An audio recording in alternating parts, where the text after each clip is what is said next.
Hello friends, pleasure to have you guys back for another video. My name is Leydi Morales and I help women find their life beyond food and weight obsession.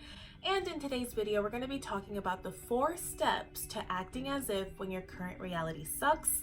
And this can be applied to anything, not just eating disorder recovery, but life, and when you're trying to track new goals and manifestations and all of that great stuff. I hope after you watch this video, you get a lot more clarity and you get a lot more of a simplified version on how to act as if when everything in your life seems to reflect the opposite, so you can build that momentum and go towards your goals and attract your goals and your desires and your dreams and all of that great stuff. So the first step to acting as if when your current reality sucks is to just take the action that your ideal self would do. So I have this mantra that I really started incorporating in my life that really has helped it. I think could really benefit you. You have to keep asking yourself, what would your ideal self do in this scenario? What would your ideal self advise you to do? How would your ideal self act? How would your ideal self be?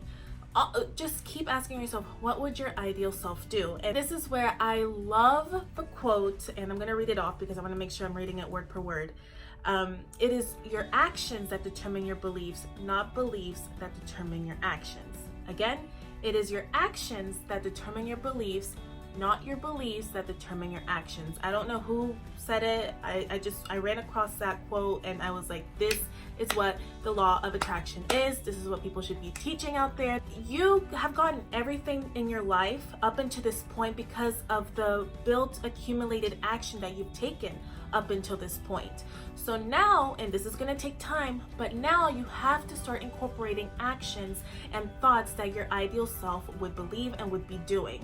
That is how you're going to attract your ideal self, is by taking the action and thinking the beliefs that your ideal self would be thinking and doing. This is a wonderful segue into the next step. Step number 2 is to do the actions that are in alignment of the emotional alignment of what your ideal self would be doing. So if your ideal self wants to be wealthy and wants to have all this money and be rich, then do things that make you feel. What are the emotions that come into play with that? Power comes with confidence, passion, because a lot of people who are making a lot of money is because they're in that abundance. Again, abundance is another emotion. It would really help is writing down a list of all the emotions that you want to feel, that you want to experience when you have that thing, and then find things in your life right now that are in alignment with those emotions and do more of those things, because like attracts like. The more you focus on something, the more that it's going to bring it into reality. Step number 3 is to give minimal attention to the problem or the lack of what you want. And this is probably the hardest step, because you're like, I want to attract wealth, I want to attract eating disorder recovery, but I am currently broke, I'm facing eviction, I'm gaining a lot of weight, I have, like, my face is swollen from all the overeating and my body, healing, whatever the case may be. This is where I love this quote by Miss Marlo Thomas, who's an amazing author, self-helper, and all of that great stuff. I'm gonna read it word per word as well because I want to make sure you guys get it. Never face the facts. If you do, you'll never get up in the morning. Just especially at first when you're trying to not focus on the problem, it just comes up more and more and more because your mind is trying to, like, hey, what are we doing? Like, this is out of the norm. Like, focus on me, pay attention to me. Just keep taking action despite everything that's going on, despite all of the negative thoughts and all of the shit that's happening, really. And just keep moving forward and just keep taking aligned action of your ideal self. That's really what it boils down to, because over time the old stuff will start to diminish because you're bringing in the new stuff and you're more in alignment with the new stuff. You have to reject the reality as fact, that this is how things are supposed to be. Whatever negative story that you keep telling yourself, be aware of it and keep taking action regardless. Step number 4 is you have to let go and trust yourself. And this is where I have a big problem with self-help.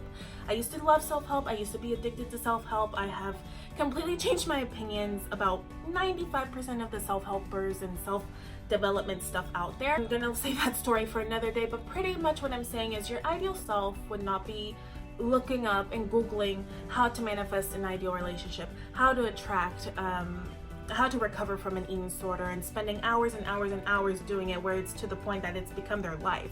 Your ideal self would not be doing all this research. Your ideal self would not constantly be looking for that one breakthrough answer that a lot of the self-help stuff promises to give you. I want to be very blunt and honest when I tell you I've read so much self-help books, so much personal development books, spiritual books, and although they've all helped in one way, shape, or form, the biggest breakthroughs always came from within myself. So I encourage you guys to let go of all the research, let go of all the bullshit of, all the people who promise you the world if you read their books and if you watch their videos, and just trust yourself, sit with yourself. And the best way to do this, and I actually, this exercise was actually presented to me by my eating disorder recovery coach, Nina Vasetic. Write an email to your ideal version of yourself, of what your problems are, what you're going through, and then marinate on it, let it sink in for a little bit, wait a day or two if you would like, and then respond to that email as if it's your ideal self. Again, another problem with self-help is like everybody operates differently. What works for one person may not work for another. We're just all different. And again, I'm gonna make another video about self-help and why it's so toxic for another day. We're not gonna talk about that, but just write a letter to yourself about your situation, about your problem, whatever it is, and then have your ideal self respond. And you'll see that a lot of amazing breakthroughs do come from that. If you want to see a step-by-step video on how to reprogram your subconscious mind and the method that I use to attract my eating disorder recovery and find body peace and attract bookings and being on TV and being in movies and my ideal agency, all of that great stuff, then definitely hit the notification bell below, subscribe to my channel because that video will be up very soon. In the meanwhile, I would encourage you guys, if you want to get more into the acting as if and being more in alignment with the ideal self, I definitely recommend that you guys check out my scripting video on how to script to manifest easily and get into the mindset of your ideal self. Also, check out my other video, an affirmation exercise to make all your dreams come true, where I talk about a really awesome affirmation exercise from the book It Works, and it's just really beneficial to get you to zone in and focus on what you want to manifest everything that you desire, because again, what you focus on expands.